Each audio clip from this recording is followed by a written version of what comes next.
በስመ አብ ወወልድ ወመንፈስ ቅዱስ አሐዱ አምላክ አሜን። ኦሪት ዘጸአት ምዕራፍ 35 ከቁጥር 1 እስከ ፍጻሜ ምዕራፍ። ሙሴም የእስራኤልን ልጆች ማኅበር ሁሉ ሰብስቦ እንዲህ አላቸው፣ ታደርጉ ዘንድ እግዚአብሔር ያዘዘው ቃል ይህ ነው። 6 ቀን ሥራ ይደረጋል። 7ኛው ቀን ግን ለእግዚአብሔር የዕረፍት ሰንበት የተቀደሰ ቀን ይሆንላችኋል። የሚሠራበትም ሁሉ ይገደል። በማደሪያዎቻችሁ ውስጥ በሰንበት ቀን እሳትን አታንድዱ። ሙሴም ለእስራኤል ልጆች ማኅበር ሁሉ አላቸው፣ እግዚአብሔር እንዲህ ብሎ ያዘዘው ነገር ይህ ነው። ከእናንተ ዘንድ ለእግዚአብሔር ቁርባን አቅርቡ። የልብ ፈቃድ ያለው የእግዚአብሔርን ቁርባን ያምጣ።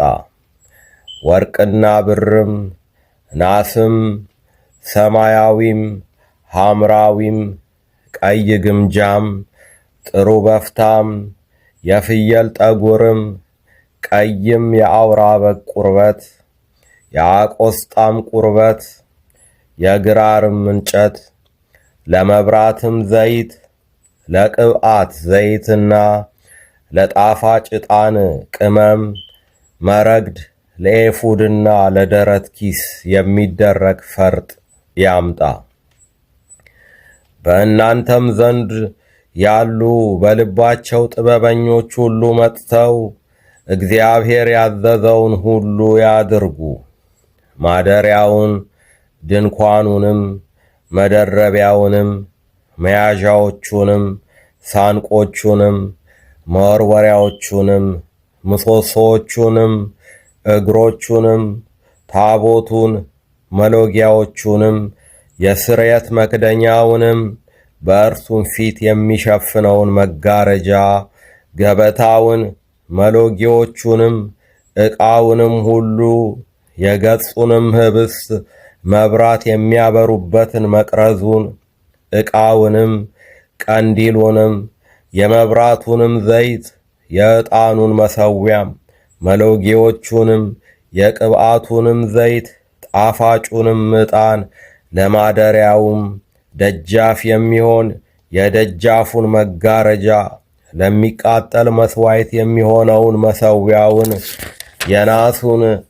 የናሱንም መከታ፣ መሎጊያዎቹንም፣ ዕቃውንም ሁሉ፣ የመታጠቢያውን ሰንም፣ መቀመጫውንም፣ የአደባባዩን መጋረጆች፣ ምሰሶቹንም፣ እግሮቻቸውንም፣ የአደባባዩንም ደጃፍ መጋረጃ፣ የማደሪያውን ካስማዎች፣ የአደባባዩንም ካስማዎች፣ አውታሮቻቸውንም፣ በመቅደስ ውስጥ ለማገልገል በብልሃት የተሠሩትን ልብሶች፣ በክህነት ያገለግሉበት ዘንድ የተቀደሱትን የካህኑን የአሮንን ልብሶች፣ የልጆቹንም ልብሶች።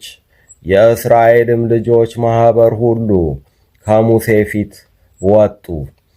ከእነርሱም ሰው ሁሉ ልቡ እንዳነሳሳው መንፈሱም እሺ እንዳሰኘው ለመገናኛው ድንኳን ሥራ፣ ለማገልገያውም ሁሉ፣ ለተቀደሰውም ልብስ ለእግዚአብሔር ስጦታ አመጡ።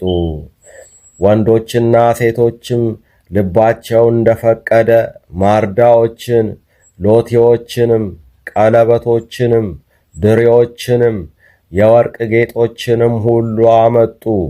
ሰዎችም ሁሉ የወርቅ ስጦታ ወደ እግዚአብሔር አቀረቡ። ሰማያዊውም፣ ሐምራዊውም፣ ቀይ ግምጃም፣ ጥሩ በፍታም፣ የፍየል ጠጉርም፣ ቀይ አውራ በግ ቁርበትም፣ የአቆስጣ ቁርበትም ያላቸው ሰዎች ሁሉ አመጡ። ስዕለት የተሳለ ሁሉ የብርንም የናስንም ስጦታ ለእግዚአብሔር ቁርባን አቀረበ። የግራርም እንጨት ያለው ሁሉ ለማገልገያ ሥራ አመጣ።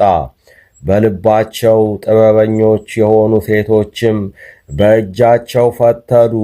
የፈተሉትንም ሰማያዊውን፣ ሐምራዊውንም፣ ቀዩንም ግምጃ ጥሩውንም በፍታ አመጡ። ልባቸውም በጥበብ ያስነሳቸው ሴቶች ሁሉ የፍየልን ጠጉር ፈተሉ። አለቆችም መረግድን ለኤፉድና ለደረት ኪስ የሚገቡትንም ፈርጦችን ለመብራትም ለቅብዓት ዘይትም ለጣፋጭ ዕጣንም ሽቱንና ዘይትን አመጡ።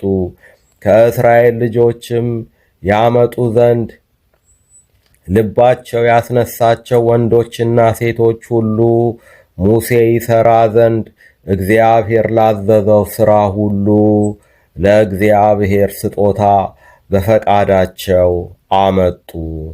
ሙሴም የእስራኤልን ልጆች አላቸው፣ እዩ፣ እግዚአብሔር ከይሁዳ ነገድ የሆነውን የሆር የልጅ ልጅ የኡሪ ልጅ ባስልኤልን በስሙ ጠራው። በሥራ ሁሉ ብልሃት፣ በጥበብም በማስተዋልም በእውቀትም የእግዚአብሔርን መንፈስ ሞላበት። የጥበብን ሥራ ያስተውል ዘንድ በወርቅና በብር በናስም ይሠራ ዘንድ በፈርጥ የሚሆነውን የዕንቁ ድንጋይ ይቀርጽ ዘንድ እንጨቱንም ይጠርብ ዘንድ የብልሃት ሥራውንም ሁሉ ይሠራ ዘንድ እርሱና የዳን ነገድ የሆነው የአሂሳሚክ ልጅ ኤልያብ ያስተምሩ ዘንድ በልባቸው አሳደረባቸው። በአንጥረኛ በብልህ ሠራተኛም በሰማያዊና በሐምራዊ በቀይ ግምጃም በጥሩ በፍታም በሚሠራ ጠላፊ በሸማኔም ሥራ የሚሠራውን ማናቸውንም ሥራና በብልሃት የሚሠራውን ሁሉ ያደርጉ ዘንድ በእነርሱ ልብ ጥበብን ሞላ። ይቆየን። ወስብሐት ለእግዚአብሔር።